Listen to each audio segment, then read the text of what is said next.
what I have here is one sexy monster of a beast. Monster would be the wrong word, I should have said a very sexy alien.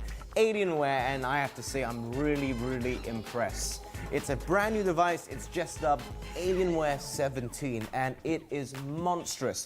You combine that with its graphics card, you combine that with the fact it's using the latest 4th generation Intel Haswell processor, and you are talking something that not only looks good, but also performs in ways which are absolutely astounding, be it for video encoding, be it for surfing the internet and having multiple tabs open at the same time, or using it for what it's really meant for, which is gaming.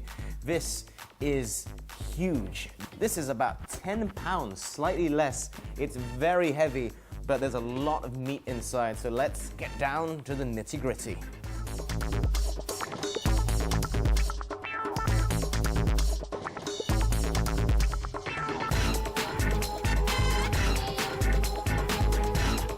Being an Alienware gaming laptop, you have to have all of the ports there. As you can see, we've got some Ethernet cable there, we've got the USB 3.0 there. This is Blu-ray loading dock right there, and then flip it to the other side again. It's more USB ports, HDMI in and out is combined into one, and of course we've got the usual microphone, etc., and headphones mini port out as well. Firstly, you see all the lights around it, and of course, as we've previously seen with Alienware, you can customize how the lights are depending on what you want. This screen is 17.3 inches as well.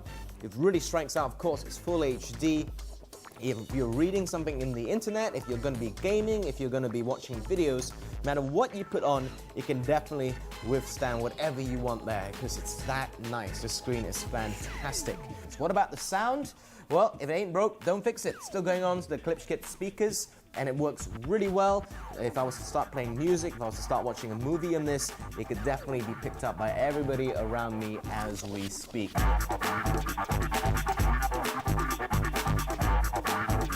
The key aspect of this is, of course, gaming. Now, underneath the hood of this little bad boy, NVIDIA GeForce 780M, which of course means this is a powerhouse. You combine that with the processor I told you about earlier, 4 GB dedicated video RAM, and this is a monster underneath. 16 GB RAM total. I mean, you can run anything you want really. We did this test where we played a little bit of WoW on it, and even when you put the 1080p settings on low, you're still getting on the screen about 144 frames per second. You put it on the maximum settings, you're still talking 103, which of course, it's much better than your average, let's put it that way. Now, if you put in a higher res game, something like BioShock Infinite, even when you put it on, of course, 1080p, on the ultimate settings, 35 frames per second, which is a great job for such a hard task game. Even at 1080p low settings, you're getting 106 frames per second.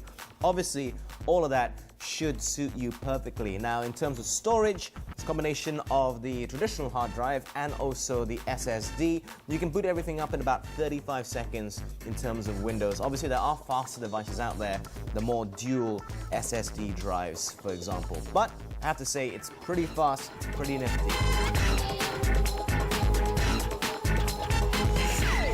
So what I think about this in closing, I think it's absolutely fantastic. This very sexy redesigned chassis makes it really stand out. You combine that with those really cool lighting effects that you can get on it, customizable by you, of course.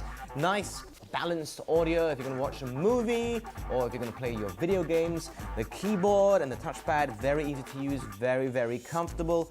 And of course, the insides themselves. That i7 processor inside, the fact that you've got such a fantastic graphics card means you can play the best of the best.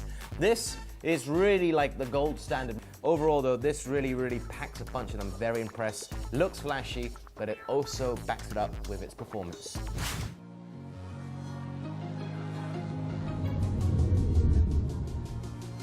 We've realized that connecting things together is relatively easy, but knowing when they should play a part in your life without pulling out your phone is a lot harder. NinjaBlox launched an IoT platform right here on Kickstarter in February 2012. We delivered hundreds of NinjaBlocks to backers and have shipped thousands since.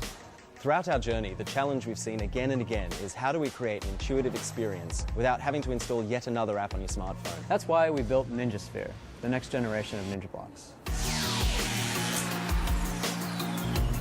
By using data from your devices, environment, and location, the NinjaSphere is able to advise you intelligently. NinjaSphere keeps track of the state of all your devices, building a model for how they operate. it knows if something is out of place. And because NinjaBlocks uses open source drivers, almost any device, system or appliance can be connected to your NinjaSphere. The heart of the NinjaSphere is the Spheroid, the gateway that keeps tabs on all your devices. We've packed everything we've learned over the past 2 years into this device. Built on an ARM Cortex-A8, it has radios for Zigbee, BLE, Bluetooth, and Wi-Fi. On the surface, neatly concealed in the device, is a hidden LED display providing simple and useful information at the swipe of your hand. In order for the NinjaSphere to learn about your environment, it requires accurate location data of you and your devices. We've implemented a form of trilateration built on cutting-edge machine learning algorithms. By having this information, suddenly keeping tabs on your pets or loved ones becomes simple. You can save money by keeping appliances off when no one's around to use them, and just generally make things a little bit more awesome. Radio signals from the devices around your home are measured by Spheroid gateways and associated BLE waypoints to construct a 3D map of the environment. Taking the signal strength from these measurements, the NinjaSphere can then map the location of any roaming BLE signal within the space. We're really excited by the possibilities this technology opens up. On the Spheroid itself, we wanted a more natural, elegant way to interact with your environment, beyond just another app. We developed a mechanism for gesture control that, at a glance, allows you to measure and control your environment. Energy use, weather, or even the state of your plants, you can easily page through this information and control your home with a swipe of your hand. We knew we had to build something that you would want to bring into your home.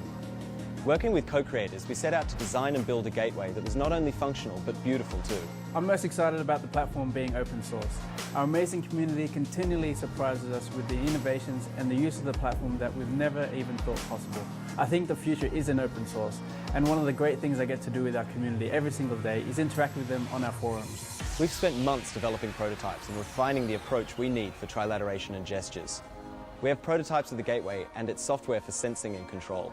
I look forward to coming into the Ninja office every day as I get to work with talented designers, programmers and support staff building a product that is not only practical, but looks awesome too. We're excited. We've seen the possibilities of this technology and need the support of the Kickstarter community to develop it further. We need a large group of beta testers to help mature our trilateration and gesture algorithms. We need to increase the resolution of our LED matrix, build in the tracking camera for the gateway, tooling for the gateways and waypoints, and to order the first scale run of boards. We believe the future of connected devices must be open and based on standards. For that reason, we want to open source our entire IoT platform. If we're able to reach our goal, we'll have the support to begin open sourcing everything.